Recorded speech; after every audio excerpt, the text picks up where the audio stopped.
Hey, everybody, what's up? Thanks for logging on. You are tuned in to Coxtales right here in my studio in Miami. I just want to say that I'm thrilled to be talking to this next guest. We're getting an opportunity to catch up. We haven't spoken to each other since South Africa a few years ago. He's an incredible songwriter, producer, and also helped me co write September on my One Wish album. So please, let's get into it.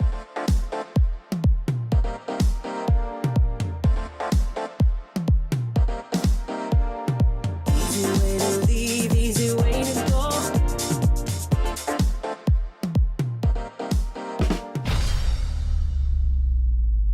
Thank you for doing this, Gordon. Let me turn my phone off. Such a pleasure catching up. I think the last time we saw each other was in South Africa. Yeah, and then I think at that function for the theater function, and that was at Oh, yes, yes. yes, That was just last year. For yeah, that was last year. I can't even remember it. But Yep, you are always busy doing your thing. But I've always wanted to sit and chat with you or catch up with you and kind of get into your head as a creative because of your thank you. incredible songwriting and producing and just shed some the spotlight on you so that we Mm. can all be enlightened as to your incredible talent. So um, thank you all for joining in. This is Coxtales, y'all, and we're here with Gordon Chambers. How you been dealing with the pandemic? First of all, The word is pivot. We've all been trying to just it took us by complete surprise, and our industry is a networking industry. It's an industry of being with people. So it's been a exactly. quiet time. It's been it's almost been like a solitary confinement for me because I live by myself. So probably 2 months went by when I didn't even see my parents. I was, just wanted to make sure all was completely well before I even crossed the bridge to Right. see my family, who I'm used to seeing once every 2 weeks or so. So it's been really a pivoting time. It's been a time of trying to just figure out how to stay connected with audiences and music lovers virtually. And it's been an experimental time. I feel strong. I feel like a survivor. Thank the Lord. I know that's right. Um, Yeah. Health is wealth. It's been a time I think for all of the Black community or people of color, especially, it's been a time of mourning and grieving because we all, I think, everybody either knows somebody or knows somebody who knows somebody who's Yes. passed of COVID, and we're all, we've all watched these murders one by one from the police brutality. We've all watched this in real time, and we know that could have been us, or that could have been a cousin, or that could have been a sister. So Yeah. it's been quite a reflective year, but Mm-hmm. it's been a year of pivoting, and it's been a year of incredible spiritual gratitude for just having Yes. made it thus far. Yeah, yeah, I Yeah. agree. I agree. You've been handling everything with grace, as you always Thank you. do. The ebb Thanks. and flow of the industry and the ever-changing business. I see Yeah. that you've been doing a lot of mentoring and a lot of private vocal lessons and Yes, classes, which is awesome. Tell absolutely. us about Thank you. that. That's something that I started doing about 5 or 6 years ago. I would go like just to events and sometimes sing at open mics or concerts, and people were like, "Oh, can you teach me?" And I didn't feel worthy to be a teacher because I didn't feel like I haven't gone to school to study voice, so to speak. But Hmm. I knew that of course, having been in the studio, having coached performances and produced records, that I knew about voices and how to get performances out because I'd done that for hundreds of recordings. Yeah. So it was more about like how do I translate that skill set into a one-on-one vocal lesson. And I found that Yeah. people just kept contacting me, and after a while I'm like, oh, I can't just keep turning these people down. Like like this one, there was this one girl, young I think she was a teenager, late teenager, early 20s, from Japan. She was like sort of in New York, sort of just studying with me. She said to me one day, she said, am I not good enough to study with you? And that hit What? my heart. That's Oh, because I kept seeing her, and I said, well, no, no, no, not really doing that.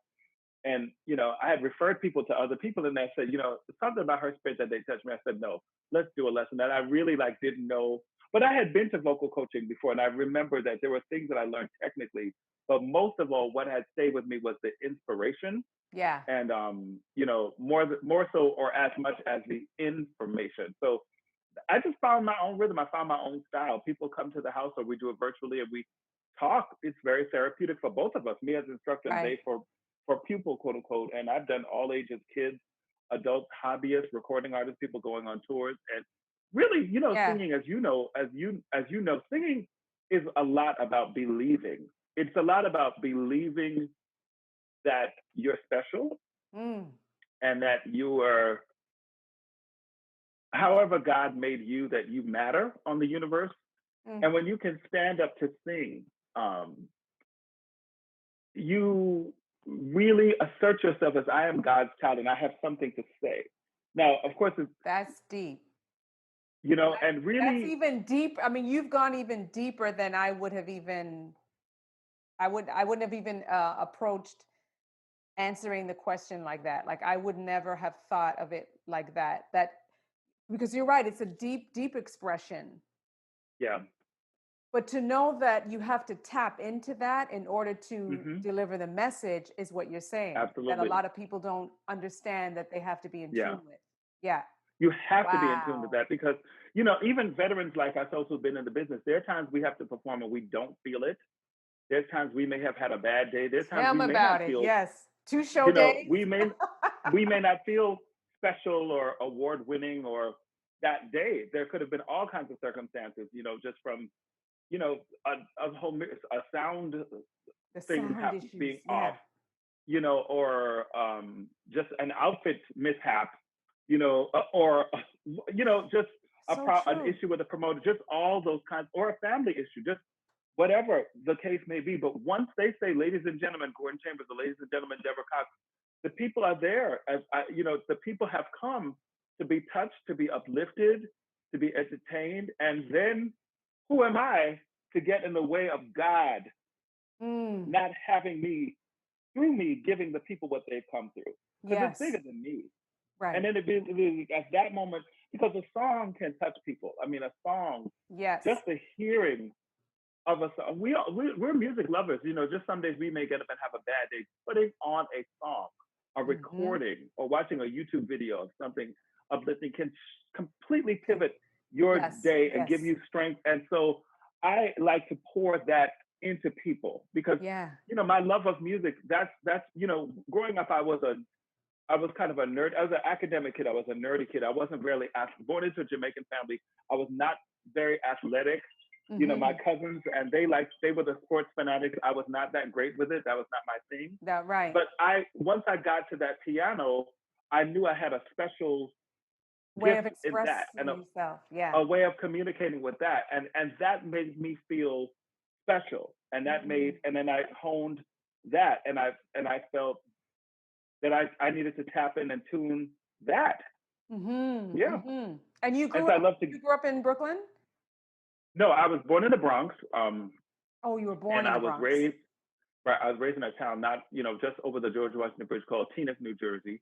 Okay.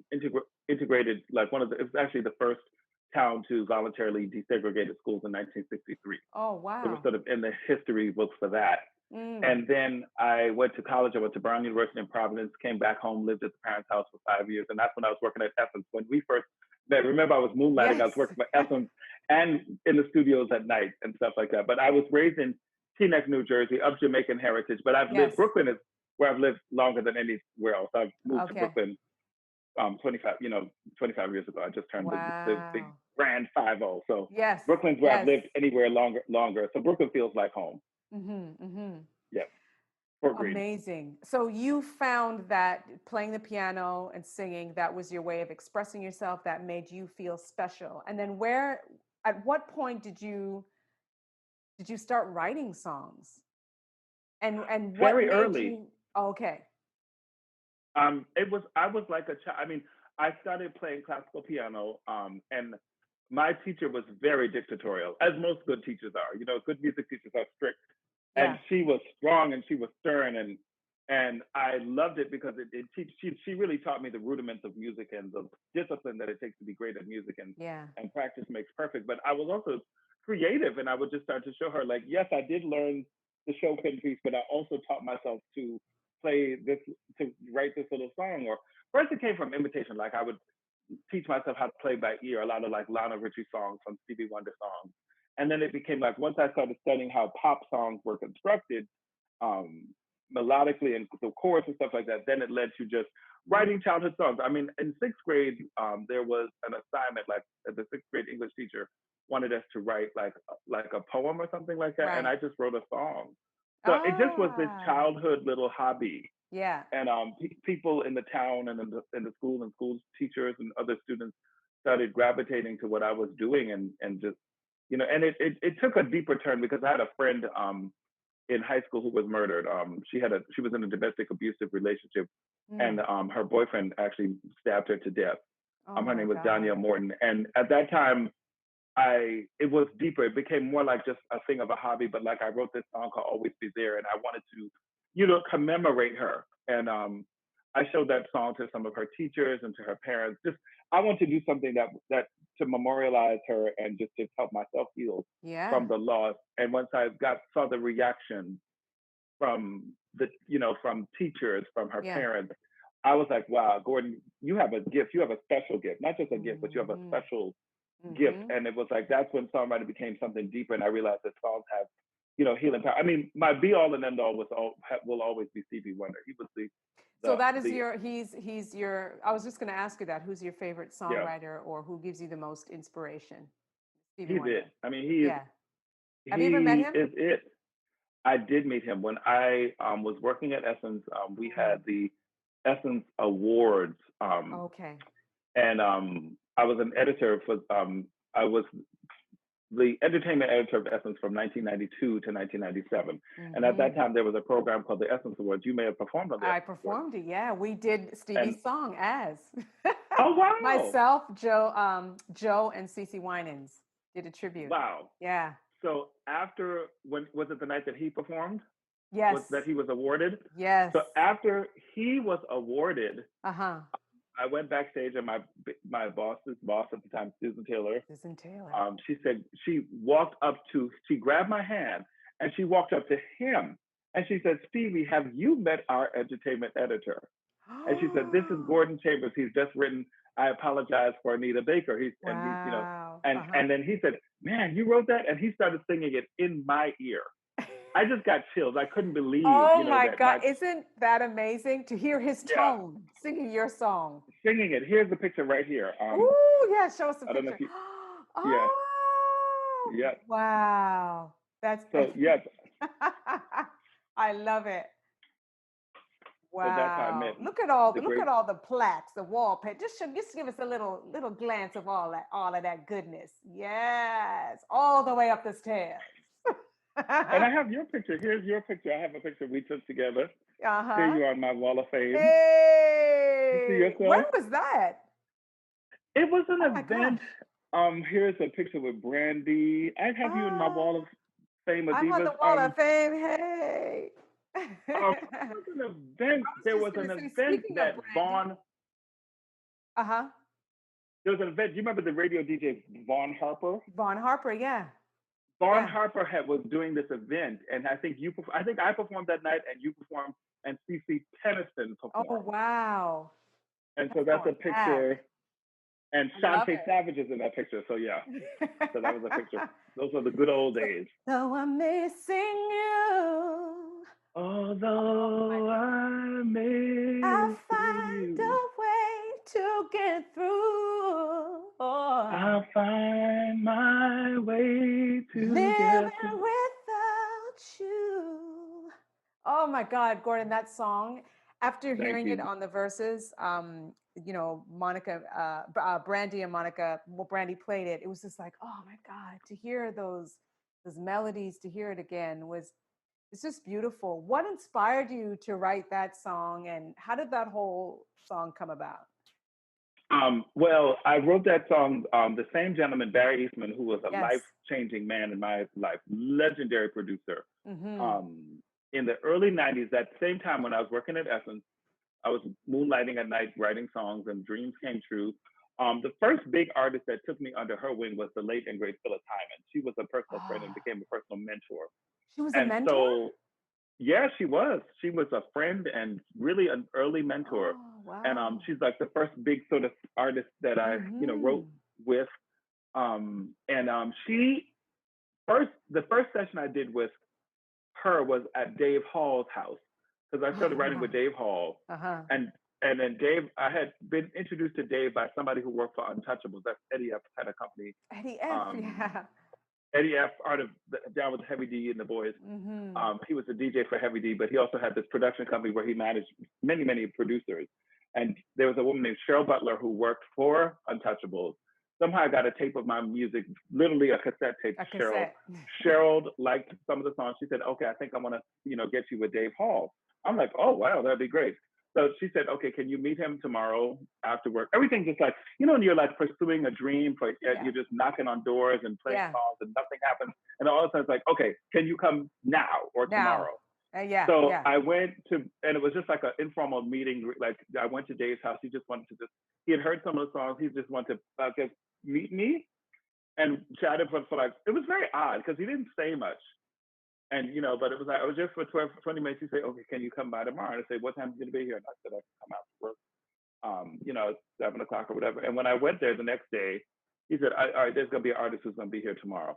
So I'm like, okay, he was kind of putting me on spot to see how I could like connect or co-write with this artist. And when I walked in, the artist was Phillip Hyman. So I'm like, what? And so, I'm 22 years old. Oh my gosh. I'm like, have a heart attack. Legend. She's a very intimidating persona. Right. And so I started writing this hook. Like, she recognized me because her background singer used to sneak me in her shows for free. So she gets on the phone to start cussing out her manager. "Guess who Dave Hall has here? That kid that's always sneaking into my shows with the background singer. Dave Hall has him up in here, says he's here to write songs for me. Can you believe this?" Oh, that's hilarious. And I hear her upstairs, like, and then Dave kind of rolls his eyes, like, "Oh, she's dramatic," because Phyllis was high drama. And he was playing me this track, and he said, "Do you hear anything for this?" I said, "Yes." So I went in there, I laid down like 10 tracks of vocals, just the thing that came to my hook, like that just came to my mind. And the hook was, "I can't take this confusion. Is this love illusion? Because baby, what I want is true." But it was a lot of confusion, so I just put that in the song. Yeah. By the time she came down, cussing her manager out, cussing me out to the manager or whatever, she comes down and she hears all the tracks, and then she laid down, and then we ended up working on several songs. Some of those songs were released posthumously, but she changed my life because she said Dave was impressed with how I connected with her. So of course he kept me in his camp, and then we went on to write for Usher, for Jade. We wrote "If You Love Me" for Brownstone. That became our first If You big hit Love together. Me. Oh my gosh, great song.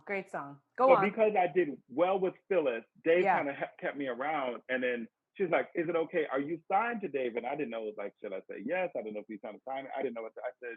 I was just like, I'm so new in the business. And she said, "Well, I want to introduce you to some of the other producers I'm working with."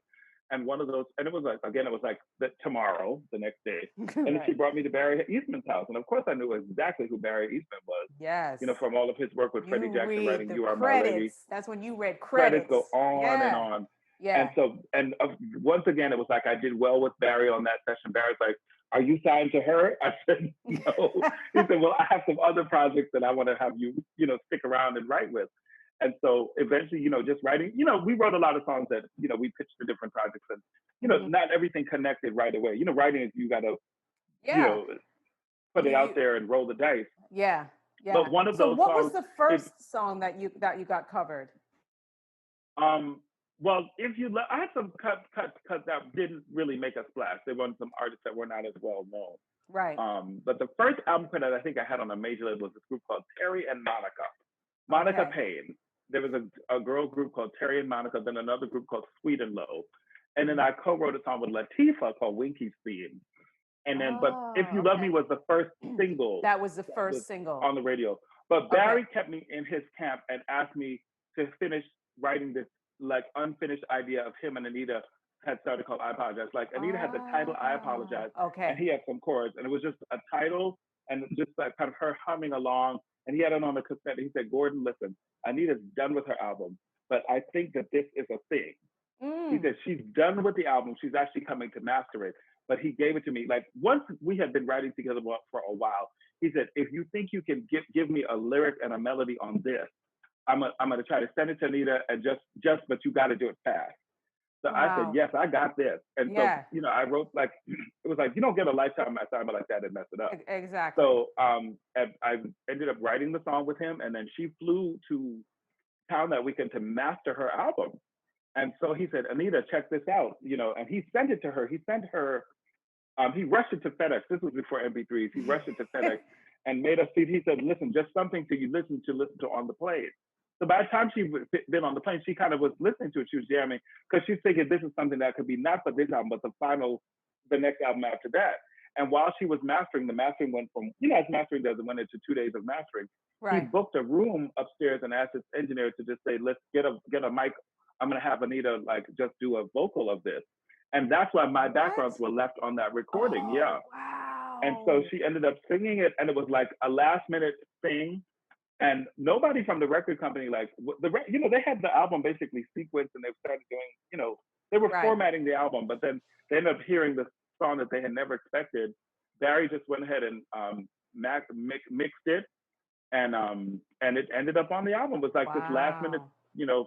surprise, and then it won the Grammy and changed my life. Oh So my really, gosh. but Phyllis was such a pivotal, rest in peace, part of that whole story. So Yeah. yeah, Yeah. Yeah. You were prepared for the moment. And I think yeah, that's what a lot of people don't really understand is that you got to put that work in. You got to stay prepared because it's going to happen. And when it does happen, it's okay. Are you ready now? yeah, You just have no time. And opportunities always come when they're never convenient. The no, times generally are while you're in the midst of doing a whole bunch of other things. I know for me, that's right. how it's always happened. And then it goes So, back to what I was saying. When opportunities come, it goes back to what I was saying as a vocal coach, what I instill in people is believing, you have to believe that you're worthy. You got to believe that yes, that when that opportunity comes, that it came to you because you're worthy. You can deliver, and you yes. got to deliver. Absolutely. Absolutely. So let's talk about September when we were in the studio, Oh uh, yeah, because that song was really, really special. I remember being really excited about you and working with you. And I just hmm remember going into the studio not knowing what we were going to do. And like, how I just didn't know what to expect. hmm Songwriting is such an intimate thing, and you have to have like connection. But yeah, what was really great about our session was that we connected. We were laughing. The stories that you tell me about, you at Essence, and just fun stuff. And I like to have fun, as yeah, you know. So we yeah. really hit it off, and September was, that was a great experience working with you. It was great. Yeah, I yeah. mean, I remember. I remember. I mean, I just remember us having so much fun because I would think when like I came up with that line for the hook, I was like, Deborah, you got to be more dramatic. I remember. I remember. Yeah. Oh, I yeah. was We had to like, be you got to super give it dramatic.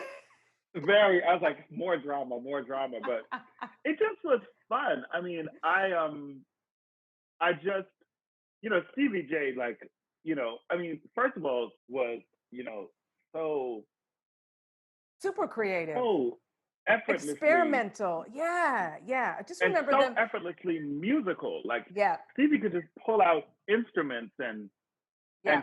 and sing. I mean, he's singing all on Yes. the vamp. All on the I mean, he van. could just do anything that there was. He could just pick up any instrument just so effortlessly. And he was Yeah, a lot of fun in the studio. And he just yeah, let me be. He just let me just feel creative because he was so creative. He just let me be creative. I loved working with him. We worked with yeah, you. We worked with Tamia. We worked with Kevin Campbell, yeah. and a lot of other projects as well. And I just loved being around him because it always felt very free and very creative. And you're just fun. I just remember it was really fun. Very And then I fun. remember Yeah. Clive calling Uh huh. in the studio. I also remember Clive A lot calling of people don't when know you had this story. Uh huh. Go on. when you were doing the vocal, and Clive was calling, Deborah, this is a very important song. This lyric, Deborah, it's very romantic. It's very sentimental. Deborah, this lyric is like the first time ever I saw your face by Roberta Flack. Deborah, you've got to be very subtle. You've got to sing with serenity. This is different than the other songs. It's not as in your face. It's gotta be. And I remember you looking at me like, Got it. through Noted. Okay. every song. It was just It so was, funny. but you know what? He was very, the one thing with Clive is that he absolutely knows what he's talking about when it comes to the approach to a song. Because it couldn't be, I remember Right. the day, you know what I mean? It had to be Yeah. tender, and it had to Yeah. feel very um, naive.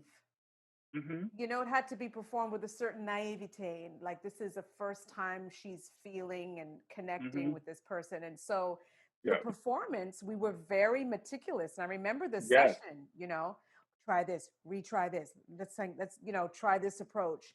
And I think it really Right. worked. It Because was I remember when it fan came to the line, favorite. I remember the line was, he held me. I was like, Deborah, he held me. Like, I remember, like, you got to, like, Yeah, imagine yourself being held.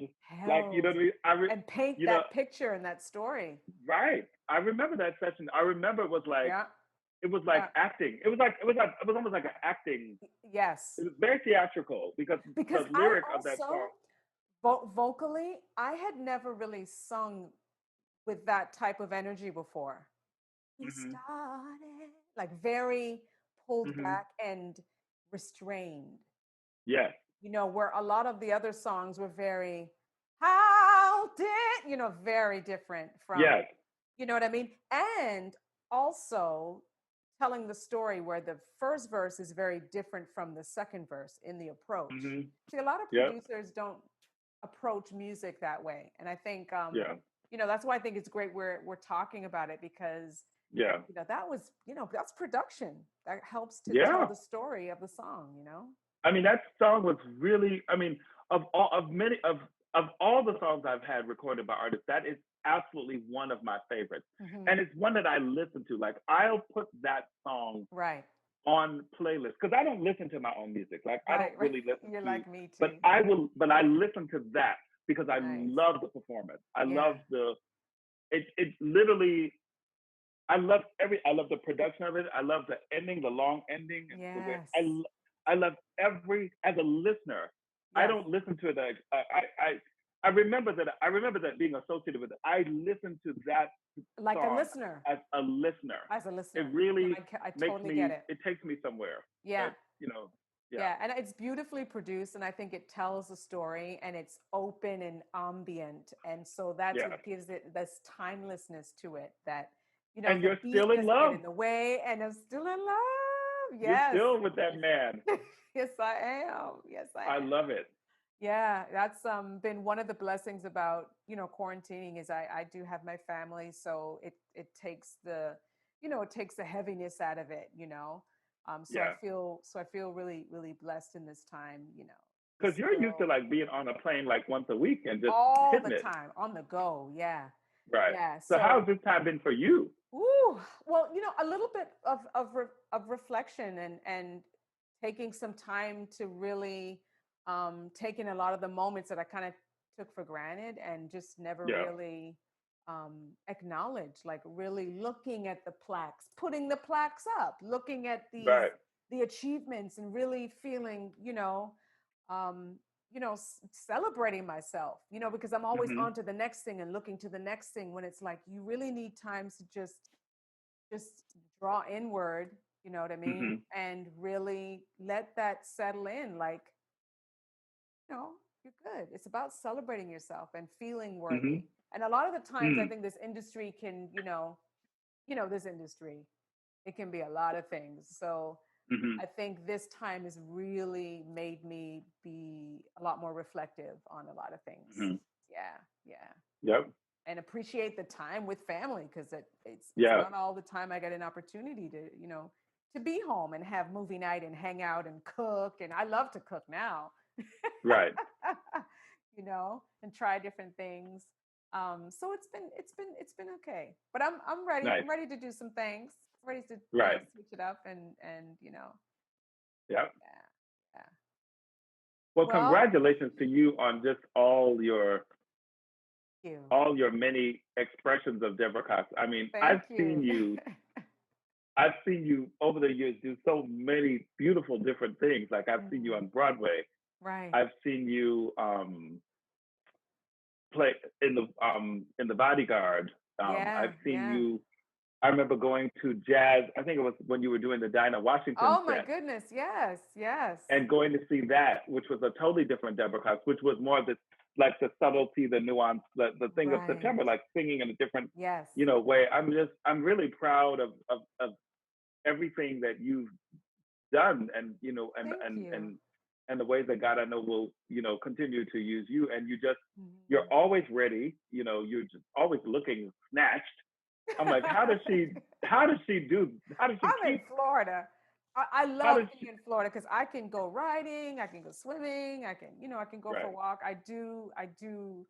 I really love the sun. That's one thing, growing up in Toronto, the winters were brutal.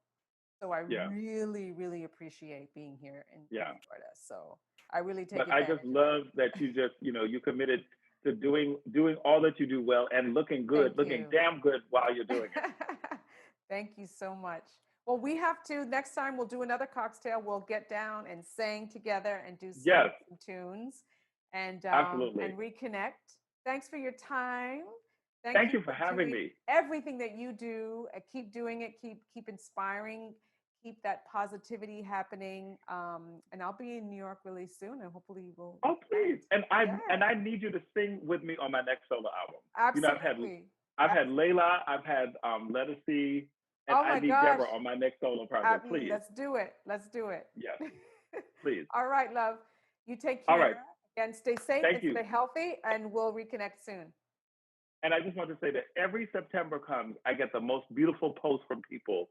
Like usually Ah, every September 1st, yes. someone will tag on on Instagram or Facebook, like it's the Right. first day of September, and people like it's like September has become this anthem of like bringing in the Yes. month of September. Yes, So it has. I don't know if people tag you, but I They just like tagged it's me a too. special. That's why I was like, we have to do this cocktails now because Yes, it's our month. September is it our is our month, month. Gordon. So what are you cooking for dinner tonight? I wish I could come. Tonight, honey, it's gonna be some curry chicken. We went and got the curry because we ran out. Got some chicken. It's gonna be yeah, curry chicken and rice with some veggies. I know that's right. Well, enjoy. Yes, will do. All right. All Thank right, you, love. darling. We'll check back in with each other and do another one Absolutely. and sing together. God bless. Thank you. All right, you too. Take care. Peace. Bye.